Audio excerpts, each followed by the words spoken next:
In this video, I'm going to show you how you can easily follow everyone on Threads.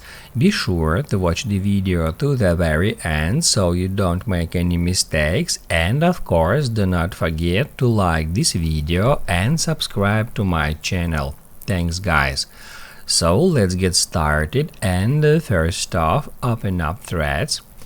After that, go to your profile. Then tap where it shows you the number of your followers, and then go to following.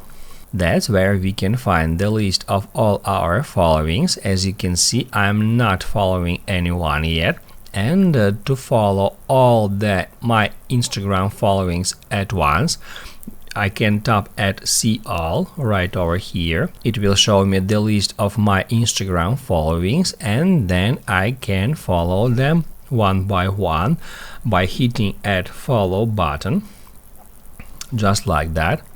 Or I can follow all of them by tapping at Follow All. That's how we can easily follow everyone on Threads.